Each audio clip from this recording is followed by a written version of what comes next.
Le Sahel, autrefois une terre de souffrance, est en train de se réinventer sous les yeux du monde. Ibrahim Traoré, un jeune capitaine de 37 ans, a pris les rênes d'un projet mouvement révolutionnaire, non pas par la guerre mais par la souveraineté. Depuis le retrait des troupes françaises, un nouveau chapitre est en train de s'écrire, un Sahel plus fort, plus indépendant, réclamant son futur. Cependant, cette transformation soulève une question centrale.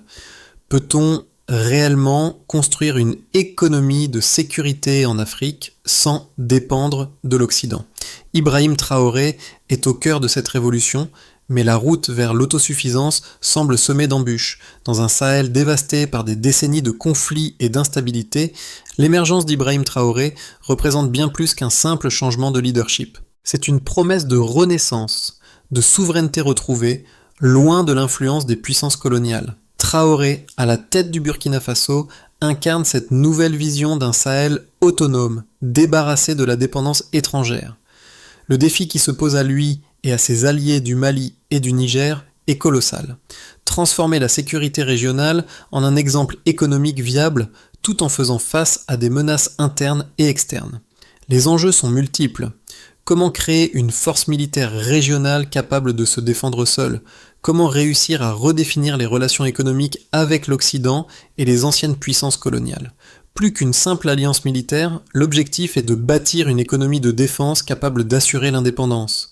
Cependant, les obstacles sont nombreux. Pauvreté, tensions géopolitiques et manque de ressources. Si ce projet réussit, il pourrait non seulement changer le Sahel, mais aussi offrir un exemple pour d'autres régions en quête de souveraineté.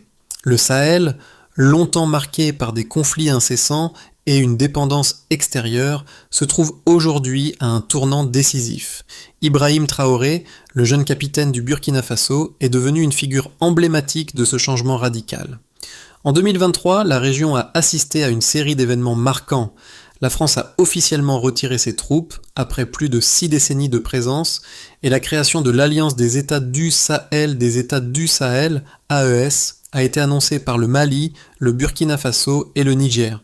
Cette alliance, qui se veut avant tout une force militaire commune de 5000 soldats, vise à redéfinir les rapports de force dans la région.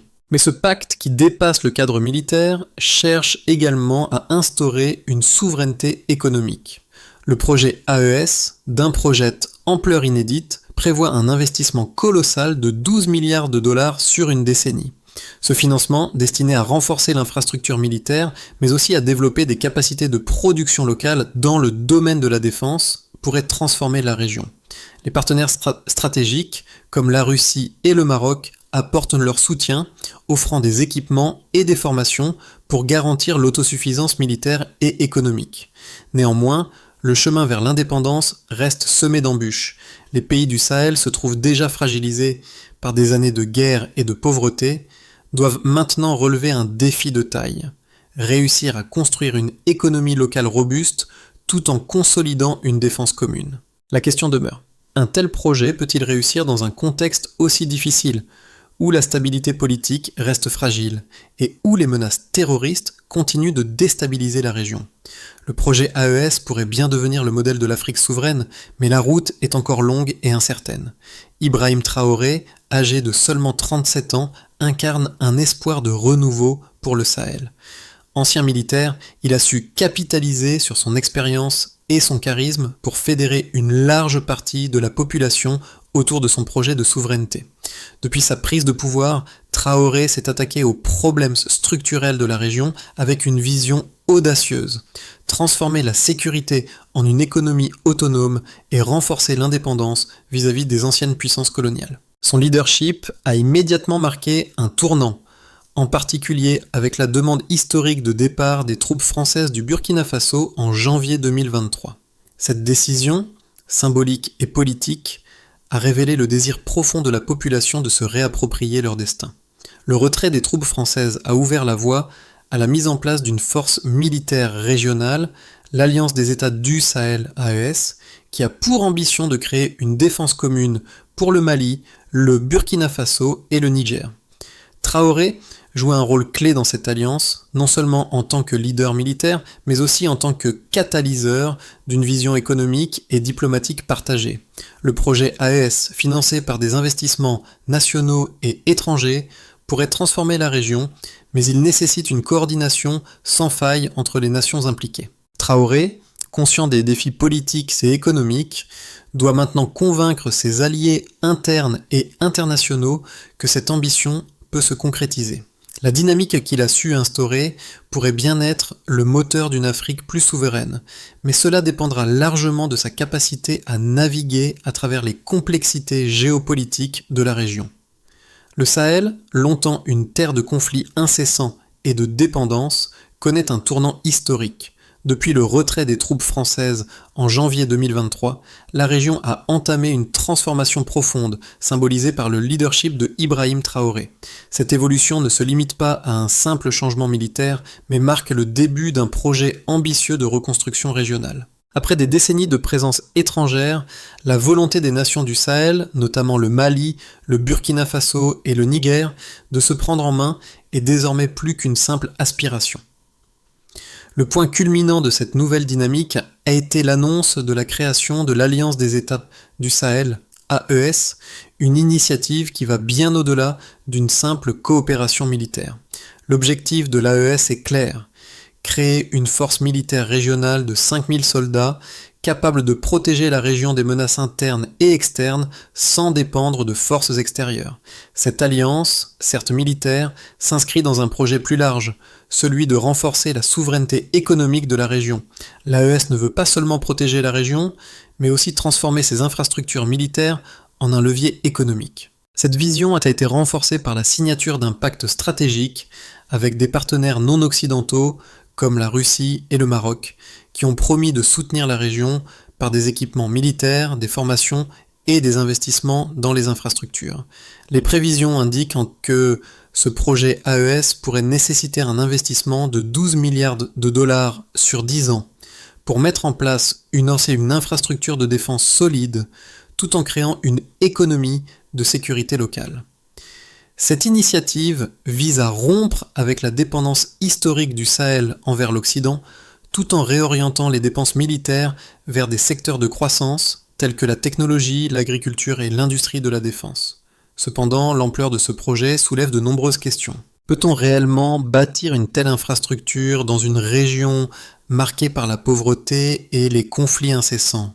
Comment assurer la cohésion entre les pays membres de l'AES qui ont des intérêts parfois divergents ? La menace terroriste reste omniprésente et la question de la gouvernance régionale demeure cruciale. Malgré ces défis, les dirigeants de l'AES, sous la conduite de Traoré, ont déjà amorcé les premières étapes du projet. La création d'une force militaire conjointe est en cours, tandis que les premières initiatives de réinvestissement dans les infrastructures locales ont été lancées. Les investissements étrangers, principalement en provenance de la Russie et du Maroc, sont essentiels pour donner vie à cette vision. Le soutien de la Russie en particulier a joué un rôle clé en fournissant des équipements militaires et en offrant une formation stratégique aux forces locales. Ces partenariats non occidentaux marquent un tournant géopolitique important, à un moment où le Sahel cherche à s'affranchir des influences coloniales passées. Si l'objectif de l'AES est atteint, cette nouvelle dynamique pourrait bien devenir un exemple de souveraineté régionale pour d'autres nations africaines. Malgré les défis évidents, les dirigeants du Sahel sont déterminés à faire face aux obstacles internes et externes. La transformation du Sahel en une région économiquement indépendante et militairement autonome semble être à portée de main, mais il reste encore beaucoup à faire. La route sera longue et semée d'embûches, mais l'espoir d'un avenir meilleur pour cette région dévastée par des décennies de guerre et de dépendance est plus fort que jamais. Le projet d'alliance des États du Sahel, AES, repose sur des investissements colossaux et des ambitions précises, dont la réalisation pourrait avoir des effets majeurs sur la stabilité et l'autosuffisance de la région. Une des premières étapes concrètes de ce projet est l'investissement prévu de 12 milliards de dollars sur 10 ans, destiné à moderniser les infrastructures de défense et à soutenir l'industrie locale de sécurité. Cette initiative vise à créer une capacité autonome en matière de défense, en réduisant la dépendance envers les puissances étrangères, notamment la France et d'autres acteurs occidentaux. Le budget alloué à la construction de bases militaires, d'usines de drones et de centres de formation est considérable. Selon les projections, les 3 pays membres de l'AES, Burkina Faso, Mali et Niger devraient investir environ 1% de leur PIB annuel dans ce projet. Cela représente un investissement annuel d'environ 450 millions de dollars, ce qui, sur 10 ans, pourrait dépasser les 5 milliards de dollars. Ces fonds seraient utilisés pour financer des infrastructures stratégiques, des technologies avancées et des formations spécialisées pour les forces armées locales. L'ambition est claire, transformer l'économie régionale en utilisant les dépenses militaires pour stimuler l'industrie locale, plutôt que de continuer à dépendre des dépenses militaires extérieures. Outre l'aspect militaire, l'AES prévoit la création de milliers d'emplois directs dans la défense, l'industrie de drones et les infrastructures. Par exemple, la construction de nouvelles routes reliant Bamako, Ouagadougou et Niamey pourrait non seulement améliorer la logistique pour la défense, mais aussi stimuler le commerce intra-africain et créer des opportunités d'emploi dans des secteurs comme la construction, la technologie et l'agriculture. L'impact de ces investissements pourrait également s'étendre à d'autres secteurs économiques. Les prévisions estiment que l'initiative AES pourrait augmenter le PIB de la région de 1,25 à 2% par an d'ici 2030. Les partenaires non occidentaux, comme la Russie et le Maroc, jouent un rôle clé dans ce financement. En 2023, la Russie a signé un accord avec les pays de l'AES pour fournir un soutien en matière de formation militaire et de soutien logistique. La coopération avec ces pays membres offre un levier stratégique en contournant la dépendance historique envers les puissances coloniales. Selon les analystes, l'aide de la Russie pourrait également apporter des technologies avancées, comme les satellites de communication et les systèmes de drones, qui seraient essentiels pour assurer la sécurité du Sahel. Le projet AES se distingue par sa volonté de réorienter les dépenses militaires vers la création d'une économie locale autonome. Si ces investissements aboutissent à la construction d'une infrastructure de défense solide, la région pourrait non seulement renforcer sa sécurité, mais aussi devenir un exemple d'autosuffisance économique. Toutefois, les défis restent nombreux. La gestion des fonds, la lutte contre la corruption et la stabilité politique dans chaque pays membre de l'AES seront des facteurs décisifs pour la réussite du projet. Les pays du Sahel devront également surmonter la menace terroriste persistante qui continue de déstabiliser la région. En dépit de ces obstacles, les prévisions économiques associées à l'AES sont prometteuses. Si les objectifs de l'initiative sont atteints, la région pourrait connaître une transformation significative, passant d'une zone de conflit à un exemple de souveraineté et de développement durable. Cependant, le succès de l'AES dépendra de la capacité de ses membres à maintenir la cohésion et à gérer efficacement les ressources. Le projet de l'Alliance des États du Sahel AES divise les experts et les observateurs internationaux. D'un côté, les partisans du projet soulignent son potentiel à transformer la région en proposant une alternative au modèle traditionnel de sécurité et de développement. Selon eux, cette initiative pourrait redéfinir la souveraineté régionale en offrant aux pays du Sahel la possibilité de contrôler leur propre sécurité tout en développant une économie locale fondée sur la défense. Les investissements dans des secteurs stratégiques comme les drones, les satellites et les infrastructures de communication pourraient non seulement renforcer la défense, mais aussi stimuler d'autres secteurs économiques clés, créant ainsi une dynamique vertueuse. Par exemple, la construction de bases militaires et d'usines de drones pourrait avoir des retombées économiques importantes pour les régions avoisinantes, en générant des emplois et en améliorant les infrastructures de transport et de logistique. Cependant, les détracteurs de l'AES soulignent plusieurs obstacles majeurs qui pourraient sans croire compromettre la réussite de ce projet ambitieux. Premièrement, la stabilité politique de ces trois pays du Sahel reste fragile, avec des tensions internes récurrentes et des rivalités politiques qui pourraient nuire à l'efficacité de la coopération régionale. La gestion des fonds, un autre point de friction, est également une source de préoccupation. Le Sahel a souffert de plusieurs scandales de corruption dans le passé, et certains experts estiment qu'une mauvaise gestion des investissements pourrait non seulement entraver le succès du projet, mais aussi exacerber les problèmes existants de gouvernance. Les critiques pointent également la question de l'influence croissante des pays non occidentaux, comme la Russie et le Maroc. Bien que ces partenariats puissent fournir un soutien financier et logistique, certains estiment qu'ils risquent de créer une nouvelle forme de dépendance, cette fois envers des puissances extérieures non coloniales, mais dont les objectifs géopolitiques ne sont pas toujours alignés avec ceux des pays du Sahel. Ainsi, si ce projet AES peut en théorie apporter une nouvelle dynamique de souveraineté et de prospérité pour la région, il reste encore de nombreuses incertitudes. Les défis politiques internes, la gestion des ressources et les questions géopolitiques devront être surmontés pour que l'initiative ne se transforme pas en un échec retentissant. La réussite de l'AES dépendra en grande partie de la capacité des pays membres à coopérer de manière transparente et efficace, tout en équilibrant les pressions externes et les défis internes. Le projet de l'Alliance des États du Sahel, AES, atteint un point tournant dans son développement, alors que les premières initiatives prennent forme. En 2023, le retrait des troupes françaises et la création de la force militaire conjointe de 5000 soldats marquent un début concret de cette ambitieuse vision de souveraineté. Le financement et l'infrastructure nécessaire pour soutenir cette force régionale commencent à se mettre en place. Ce qui semblait au départ une idée radicale devient un projet tangible, avec des investissements clairs et des partenariats stratégiques déjà en cours. Pourtant, bien que l'AES ait franchi des étapes importantes, il demeure une question clé. La capacité des pays membres à surmonter les défis internes et à maintenir une coopération effective. Les tensions politiques et la gestion des ressources risquent de freiner les avancées. De plus, la menace terroriste persistante demeure un défi majeur, menaçant la stabilité fragile de cette nouvelle alliance. Le chemin vers l'autosuffisance en matière de défense et d'économie est semé d'embûches, mais les progrès réalisés jusqu'à présent offrent un aperçu d'un avenir où la région pourrait redevenir un exemple d'indépendance et de développement durable. Les implications du projet de l'Alliance des États du Sahel, AES, sont considérables, non seulement pour la région, mais aussi pour l'ensemble du continent africain. Si ce projet réussit, il pourrait redéfinir les rapports de force en Afrique, transformant le Sahel en un exemple de souveraineté régionale et d'autosuffisance.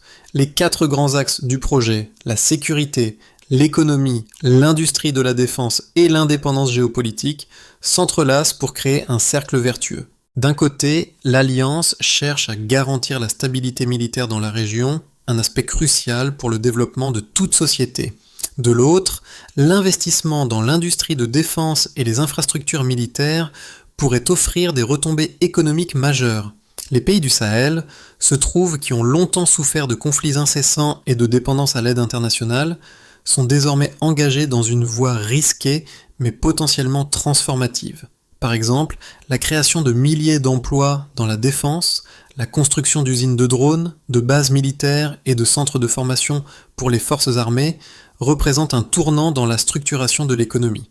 Ce n'est pas simplement un projet militaire, mais un projet économique ambitieux qui pourrait augmenter le PIB de la région de 1,5 à 2% par an d'ici 2030. L'un des principaux objectifs est de rompre avec l'aide extérieure et de promouvoir des investissements locaux qui stimuleront l'emploi, l'innovation et le développement économique dans des secteurs clés comme l'agriculture, les technologies et l'énergie.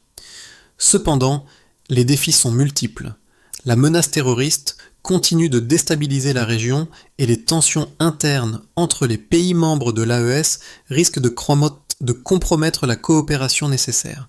La gestion des fonds et la transparence seront également cruciales car la corruption a longtemps miné les efforts de développement dans la région.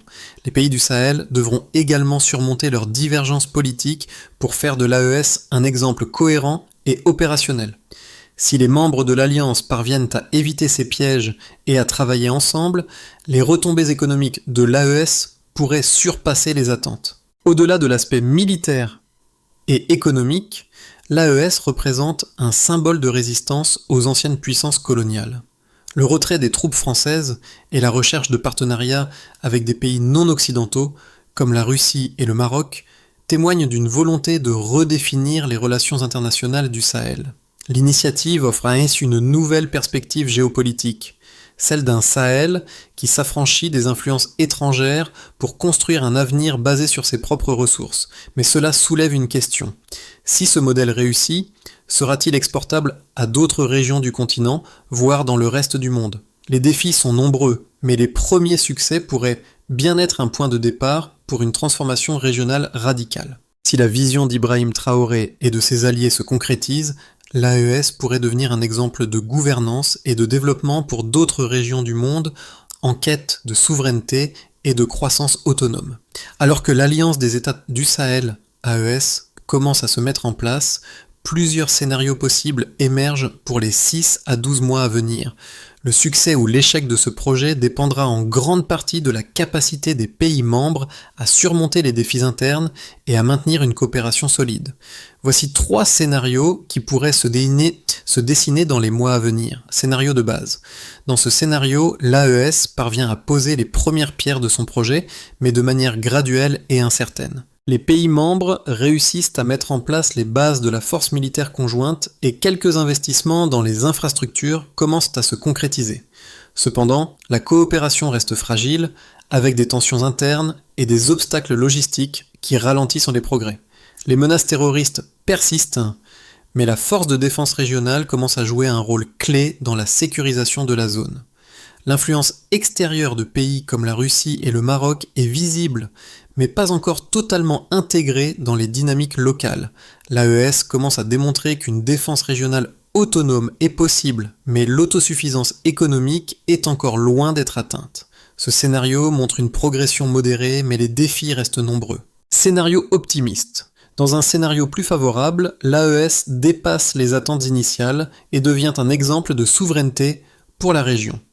La coopération entre le Burkina Faso, le Mali et le Niger s'intensifie, avec des progrès significatifs dans la mise en place de la force militaire régionale et des projets économiques. L'Alliance réussit à créer une dynamique de développement en réorientant les dépenses militaires vers des investissements dans l'industrie locale et les infrastructures. Des milliers d'emplois sont créés et le PIB de la région connaît une croissance de 1,5 à 2% par an. L'AES devient un acteur clé dans la lutte contre les groupes terroristes et l'influence des pays non occidentaux, comme la Russie et le Maroc, est perçue positivement, sans générer de dépendance excessive. Ce scénario représente l'idéal d'une région stable, souveraine et économiquement autonome. Scénario pessimiste. Dans ce scénario, les ambitions de l'AES se heurtent à de lourds obstacles internes. Les tensions politiques entre les membres de l'Alliance deviennent ingérables, entravant la mise en œuvre des projets communs. Les rivalités historiques entre le Mali, le Burkina Faso et le Niger nuisent à la coopération, et les menaces terroristes prennent de l'ampleur. Les investissements dans les infrastructures sont retardés en raison de la mauvaise gestion des fonds et de la corruption, ce qui conduit à un manque de progrès tangible.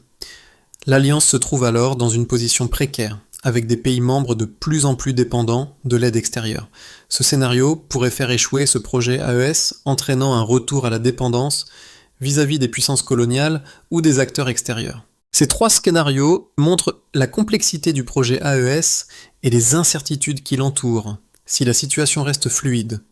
Chaque choix stratégique dans les mois à venir sera crucial pour déterminer si l'AES réussira à transformer la région ou si elle échouera dans sa quête de souveraineté et d'autosuffisance.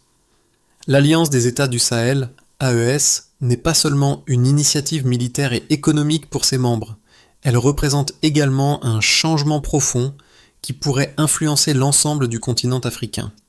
Pour les populations du Sahel, ce projet incarne l'espoir d'un avenir où les pays de la région ne sont plus dépendants des puissances coloniales ou des aides extérieures. Ibrahim Traoré, en particulier, incarne cette aspiration à une Afrique plus souveraine, capable de se défendre et de prospérer grâce à ses propres ressources. Ce changement n'est pas seulement symbolique, il s'inscrit dans une réalité tangible pour des millions de personnes. Si l'AES parvient à ses objectifs, il pourrait créer des milliers d'emplois, améliorer les infrastructures locales et dynamiser l'économie de la région. Pour les jeunes générations, qui ont vécu des décennies de guerre et de pauvreté, l'AES offre une nouvelle perspective. La construction d'usines de drones, de bases militaires et d'infrastructures de communication pourrait non seulement renforcer la défense, mais aussi stimuler d'autres secteurs comme l'agriculture, les technologies et l'énergie. Les avantages d'une telle transformation seraient ressentis à tous les niveaux de la société, de l'individu à la collectivité. Mais au-delà des bénéfices immédiats, l'AES pourrait devenir un exemple pour d'autres régions d'Afrique et au-delà. Si cette initiative réussit, elle pourrait prouver que les pays du Sud, souvent perçus comme vulnérables, peuvent se réinventer sans l'aide constante des puissances occidentales. Cela ouvrirait la voie à d'autres initiatives similaires sur le continent, marquant un tournant dans l'histoire de l'Afrique. Les peuples du Sahel et au-delà pourraient ainsi s'inspirer de ce modèle pour redéfinir leur avenir en toute indépendance. Le projet de l'Alliance des États du Sahel, AES, présente une vision ambitieuse et audacieuse pour l'avenir de la région. Toutefois, pour garantir son succès à long terme, un certain nombre d'étapes clés doivent être franchies. Voici quelques solutions stratégiques à mettre en œuvre pour assurer la durabilité de l'AES. 1. Consolidation de la coopération régionale. La première étape cruciale est d'assurer une coopération fluide entre les pays membres de l'AES. Cela nécessite de surmonter les tensions politiques et historiques, en mettant en place des mécanismes de gouvernance partagés et transparente. La réussite de l'Alliance repose sur une coopération sans faille entre le Burkina Faso, le Mali et le Niger. 2. Gestion efficace des ressources. La gestion des investissements dans l'infrastructure militaire et les secteurs économiques doit être rigoureuse. Des mécanismes de transparence et de lutte contre la corruption doivent être établis pour garantir que chaque dollar investi soit utilisé de manière optimale. Les ressources financières doivent être allouées de manière équitable pour éviter les dérives. 3. Diversification économique.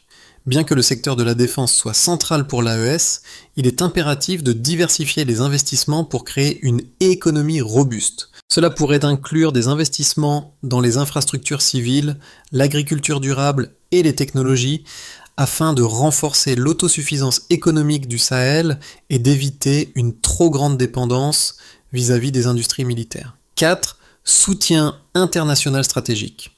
Enfin, bien que l'AES cherche à s'affranchir des influences extérieures, il reste crucial de maintenir des partenariats stratégiques avec des pays non occidentaux, comme la Russie et le Maroc, tout en évitant de tomber dans une nouvelle forme de dépendance.